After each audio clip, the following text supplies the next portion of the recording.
Oral questions by members. Leader of the Official Opposition. Thank you, Honourable Speaker. Well, after 15 months of begging for help, the Premier promised to save the PNE. And to absolutely no one's surprise, he bungled it again. A month ago, he told British Columbians that he would do what it takes to save the fare.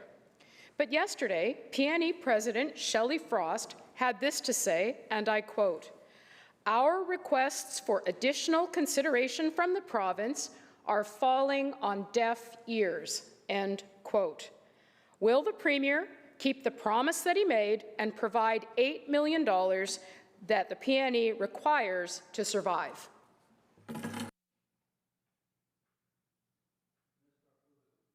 Minister of Tourism.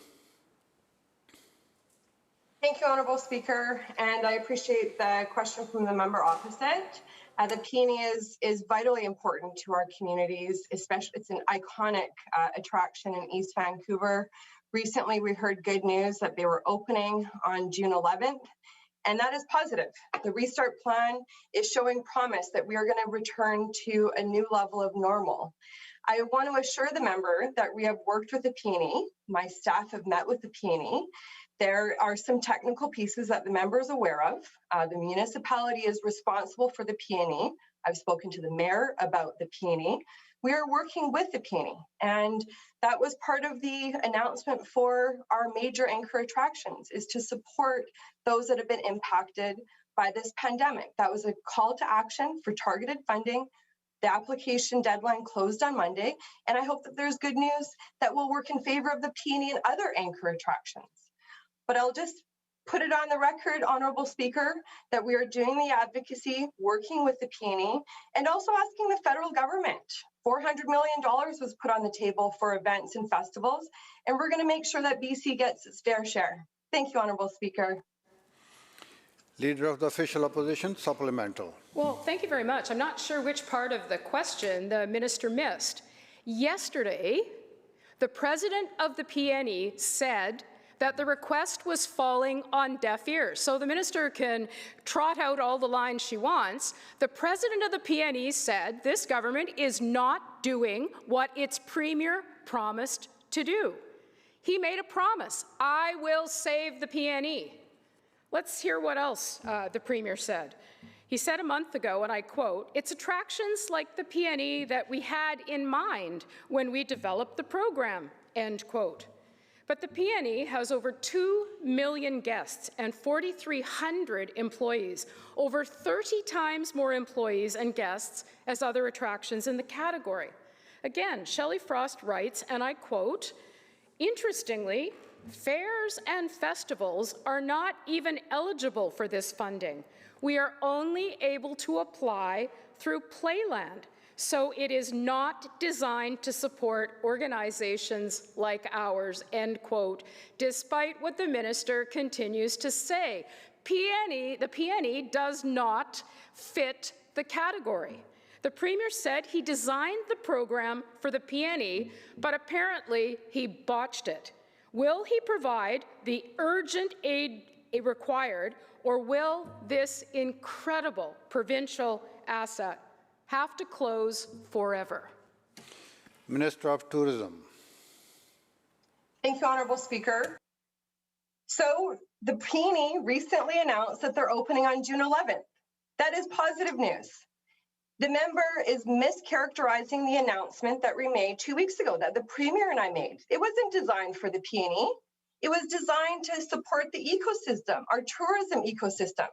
It was designed as a call to action in partnership with industry experts who said that we needed to send relief out the door to help with anchor attractions in the Lower Mainland, in rural communities, and for tour bus operators. That was the intent of the grant. And it's not a loan, it's a grant. Up to $1 million is available for applicants. The deadline closed on Monday.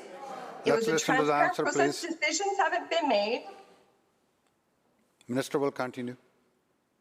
Thank you, Honourable Speaker. Decisions haven't been made, but I'll put it on the record again, Honourable Speaker. The city has a role to play. They have jurisdiction over the peony. We have a role to play, which is why we announced the major anchor attraction.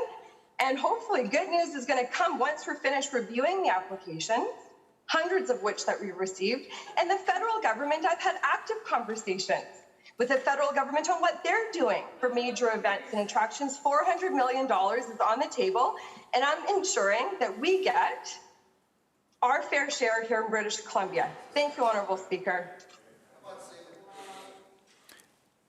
Member for Cariboo North. Well, thank you very much, Mr. Speaker.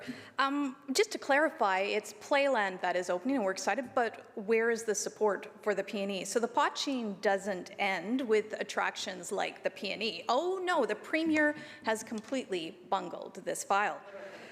The Minister of Tourism virtually stood in this legislature and told groups like the Quesnel Rodeo, the North Thompson Fall Fair, the IPE, and a host of other groups to apply for this funding. And so what did these groups do? They listened to the minister, they applied, but what was the response? And I quote, "As noted in the program guidelines, festivals and events are ineligible," end quote. Can the Premier please tell these groups why they were so badly misled? Minister of Tourism. Thank you, Honourable Speaker. The only people that are misleading the public are the official opposition. This has been a call to action from the tourism sector who advocated that we get targeted funds to anchor attractions, which is exactly what we've done. This was a part of the Tourism Task Force calls to action and recommendations.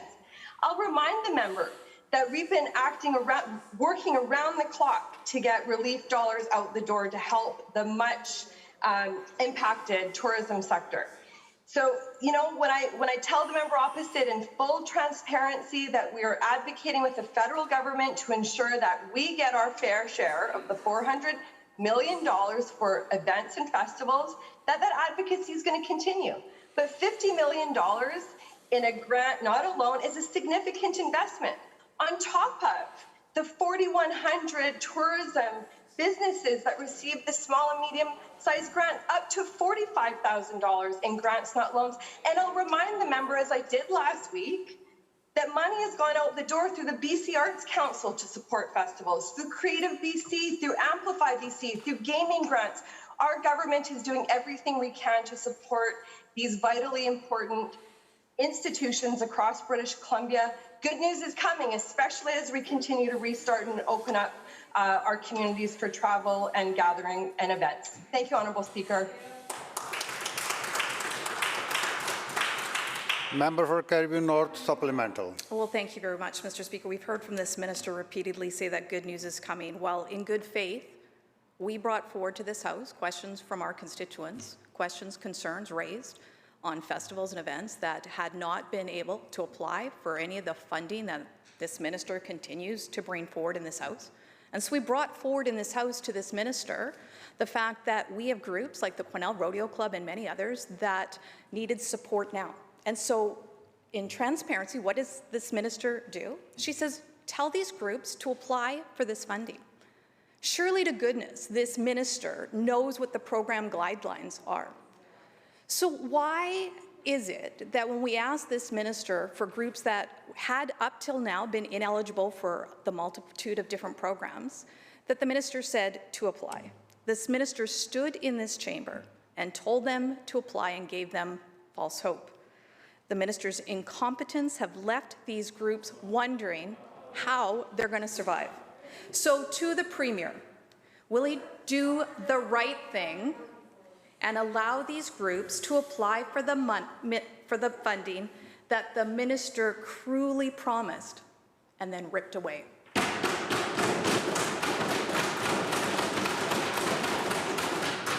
Minister of Tourism. Thank you, Honourable Speaker. Well, maybe the member will stand in the chambers and talk about the clawback on people with disabilities and their bus passes and apologize for that cruel decision. What I've been doing, Honourable Speaker, from day one is moving the dial on the calls to action from the Tourism Task Force. That is what the public service has been doing. We've been working around the clock to get relief out the door to support the sector. It is disingenuous for the member to suggest that we are trying to mislead anybody.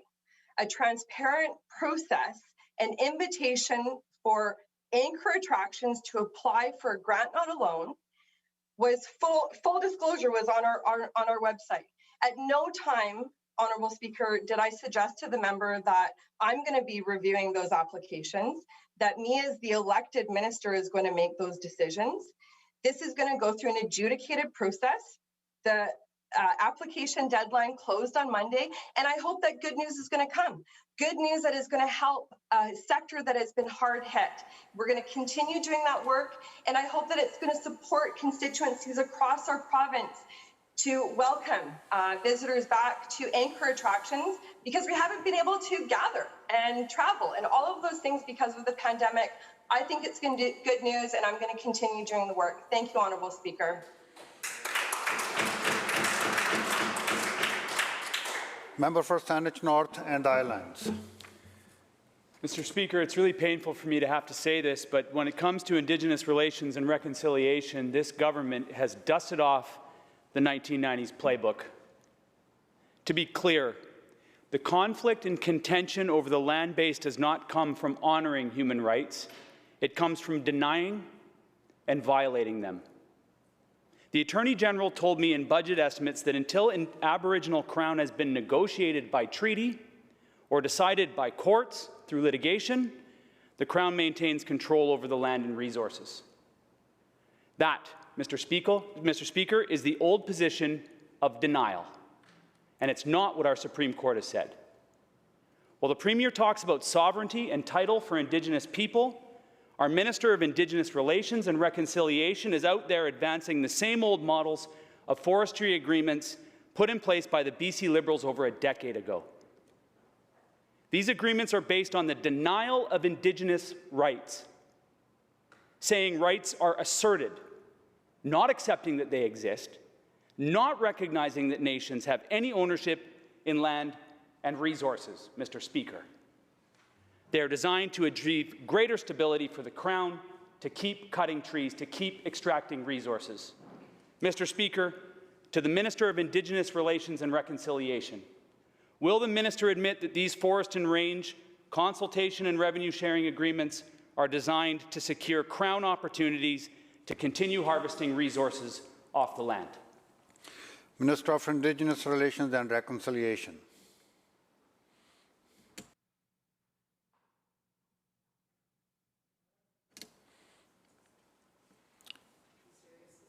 Minister of Indigenous Relations.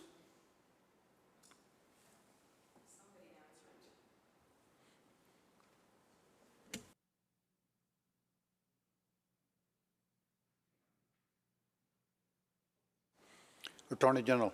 Thank you, Mr. Chair, and thank you to the member for the question. I think it's an important issue. Regrettably, I think the member fundamentally misstated what I told him in estimates.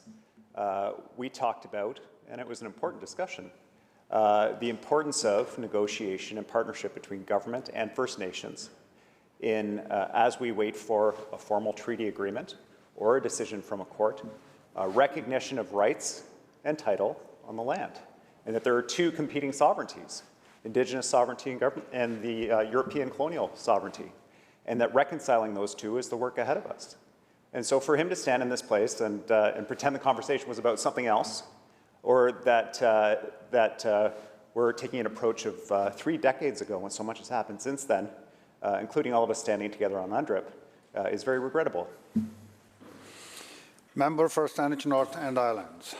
Anybody and everybody in this province, I invite them to go and watch the estimates debate, because it's not regrettable. What's regrettable is that the Attorney General is trying to reframe what he told me. And what he told me was that the way that Indigenous nations can get title over their lands is by going to court or by signing a treaty. Going to court took the Tsilhqot'in team 25 years. There are nations in this province right now that are languishing 30 years without a treaty. While this government is pleading for the space to protect old-growth trees with Indigenous nations, they've been rapidly signing forest and range agreements to secure their ability just to keep cutting, and, in fact, to silence Indigenous nations who want to speak out about these things. More than 130 of these forest and range agreements have been signed. 40 have been signed in 2021 alone.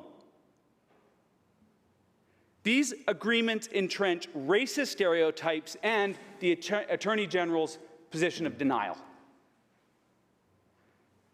The Attorney General tried to reassure me that the situation wasn't as grim as I was making it out to be, and perhaps it's all about perspective. The members of this chamber and all British Columbians should know the truth. This BC NDP government is currently arguing in court in multiple pieces of litigation the opposite of what the government is saying publicly. That certain Indigenous people don't exist as a people, that their rights have been extinguished if they ever had them in the first place, and even if there is rights, that they're effectively meaningless. So when the Premier and others say the good words and have no intention of following through, it's hurtful. We were out recognizing that pain that we were all feeling this week. Through you, Mr. Speaker, to the Minister of Indigenous Relations and Reconciliation. How does the Minister responsible for reconciliation stand on the sidelines while his colleagues drag us back to the dark decades of denial of rights? Attorney General. Well, thank you, Mr. Chair, and I hear the members' passion on this. I think we all feel passionate about this really important work. I wouldn't discount the agreements the government has reached with nations like Lake Babine, with Carrier Sekani. Remarkable progress. Section 7 agreements being negotiated across the province.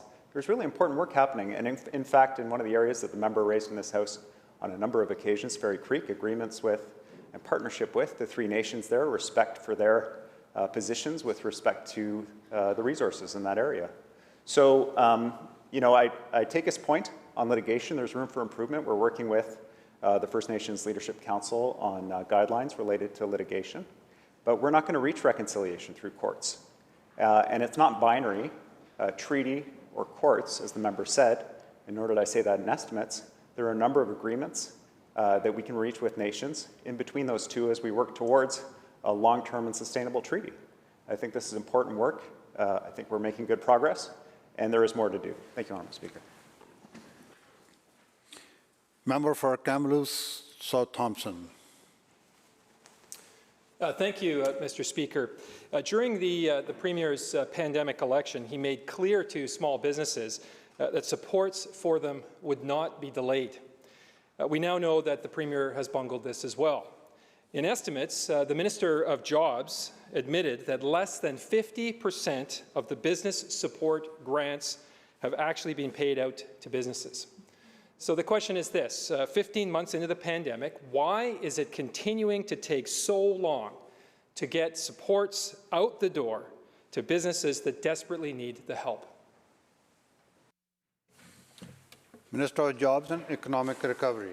Thank you, Honourable Speaker. And during the 14 hours of estimates discussions, I shared with the member multiple times the facts, which are BC has the highest per capita support for people and businesses in Canada. And we're really proud of that. And that's reflected, Honourable Speaker, in the 99% of job recovery rate leading the country. Honourable Speaker, just recently we've had economists from various organizations talk about how good of a position BC's economy is in. We know that businesses have been struggling. We know that, and that's why we put significant dollars on the table to support them. The member wants to talk about grants. The original program had 15,000 businesses we were hoping to support. We're well over 18,000 businesses have applied. In fact, we've increased the budget from $300 million to $430 million so that we can support more businesses during what is a very challenging time. Honourable Speaker, we're proud of the support we've been able to provide. It's showing in the job numbers for the province. And of course, we're going to continue to support businesses through this challenging times that we're in. Member for Kamloops South Thompson, supplemental. Thank you, Mr. Speaker. Well, the reality is that British Columbia is actually number 8 in the country. Number 8 in per capita direct supports and grants for a small business. Number 8, not number 1, Mr. Speaker. 68% of all of the supports that are provided to small business here in British Columbia are in the form of deferrals and loans, which I remind the members in government have to be paid back. The CFIB has said that the average debt that a small business in BC has taken on during the pandemic is $170,000. Mr. Speaker, the minister talks in glowing terms about his government's record in pushing supports out the door. Let's take a look at that as well. The Circuit Breaker Grant launched 2 months ago. 40.4% of those dollars are out the door.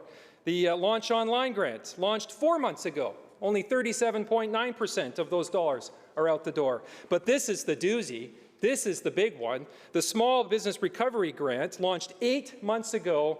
Only 49.8% of the dollars are out the door. Mr. Speaker, this government's supports for small business has been characterized by half measures, arbitrary eligibility rules, delays getting dollars out, and being number 8 of all provinces in the country per capita in direct supports.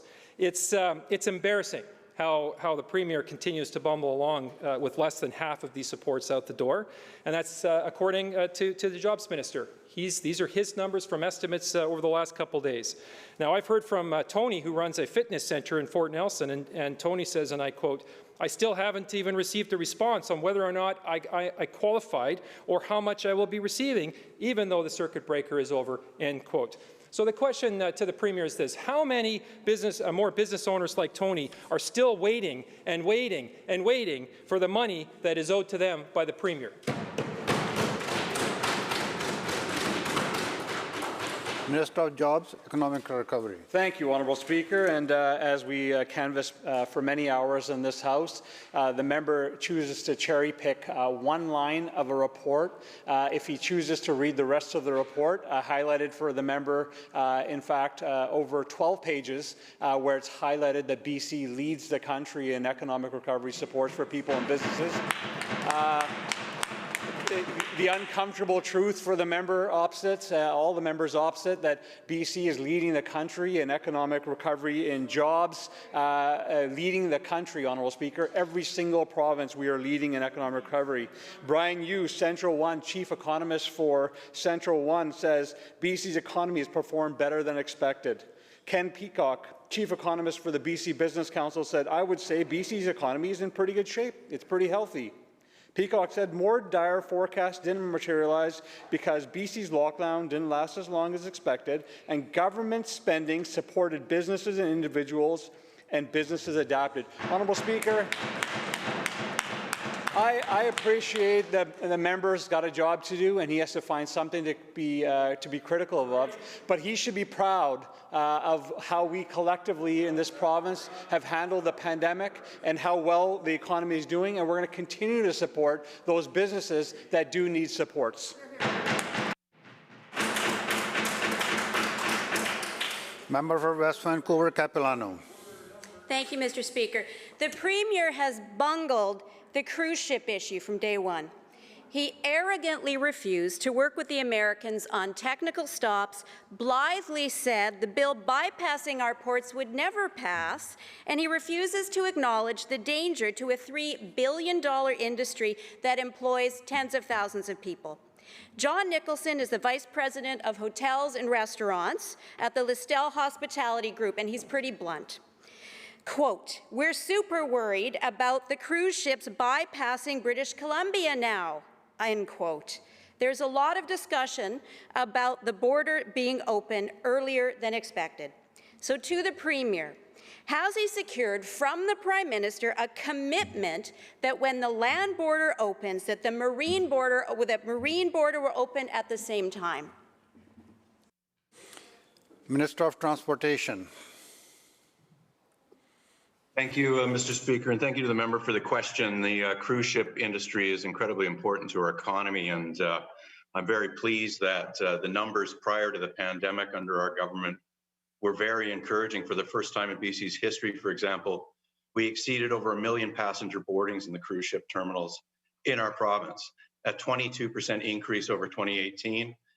Clearly, the industry views us as a very valuable market, an area of international expansion. The pandemic, however, has changed everything. This has been one of the most hard-hit industries around the globe. It has been one of the industries that's been under an intense spotlight in terms of safety. These are very confined spaces. The cruise ship industry is not reopening with mass numbers of passengers on board. In the United States, in fact, sailings are not happening yet. The Center for Disease Control is having trial sailings, but even in that, it's unclear whether they'll be able to rescue much of a season. What we're prepared to do is work with the federal government on having a phased reopening, work with the industry. I've written to the Minister of Transportation in Ottawa saying that we're prepared to talk about technical stops. We believe that our provincial health office can make that work. We certainly have no objections of Americans getting to another part of America, in this case, Alaska, using our ports, using our waters. We want to support them as they recover from the economy. But look, the United States and Canada are doing things a little bit differently. We don't have 50,000 people in a baseball stadium right now in Canada. That's not how we're doing things here. They're opening up in a way that perhaps would make many Canadians very uncomfortable. But the discussion around border reopening is being led by the Prime Minister. He's told Canadians he'll have an update on or about June 21st, and we look forward to that, and we've made our views known. Member for West Vancouver, Capilano, supplemental. Thank you, Mr. Speaker, and I thank the Minister for his response. However, I did not hear the answer to the question in that response. No one is saying to give the cruise ship sector special treatment. They're saying treat everyone equally and fairly. The sector for British Columbia employs thousands of people directly and indirectly. Gurpal Nagra is the owner and operator at McClure's Taxi, and this is what he says, and I quote, "If we could get cruise ship traffic here at some point this year, it would be immense for the taxi industry. That's a steady source of income for drivers who have suffered through this pandemic. If the land and air borders are opening, we hope the Premier is making sure the ports open at the same time. It's only fair," end quote. So again, to the Premier, has he secured a commitment, advocated for and secured a commitment from the Prime Minister that the federal government will open up the marine border at the same time as the land border? Minister of Transportation.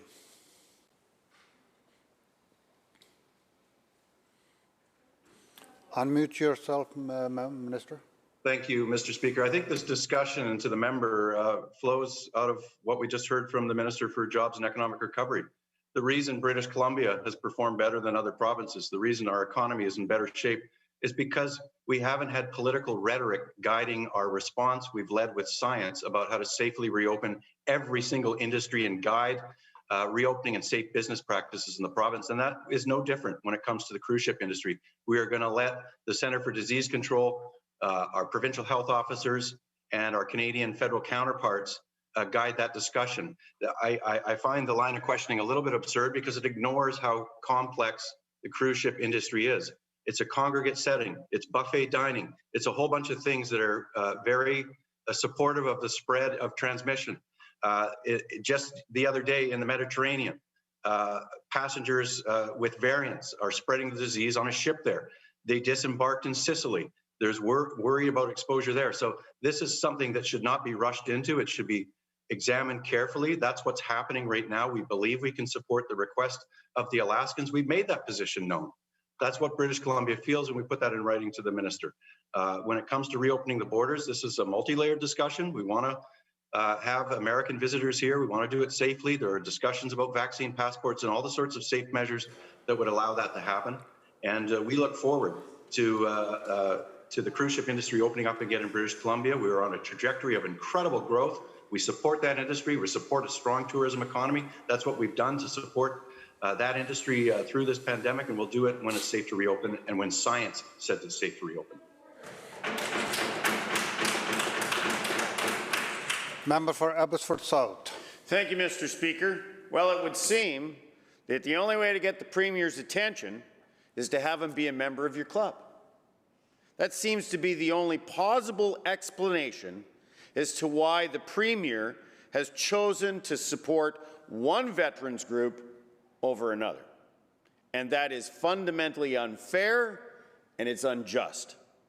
After weeks of asking, the Premier finally provided relief to the Royal Canadian Legion, as he should have in the first place. But he inexplicably left out the Army, Navy, and Air Force veterans from the very same funding. This group wrote a letter to the Premier on May 21st, Mr. Speaker, and it was brought up several times in this chamber.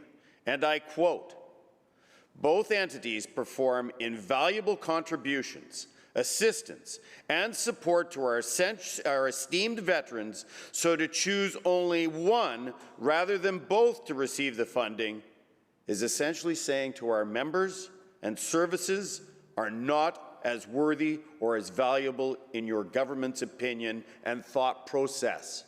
End quote. End quote. So the question, will the Premier do the right thing, respect all veterans, and provide the relief they've asked for? Minister of Jobs and Economic Recovery. Thank you, Honourable Speaker, and I think it's fair to say that every member in this legislature respects our veterans. Certainly, to suggest otherwise is absurd. I shared with the member just in the last day or two, I shared with the member from Kamloops that we've received the request, so we're working on it, and we'll have more to say soon. The bell ends the question period.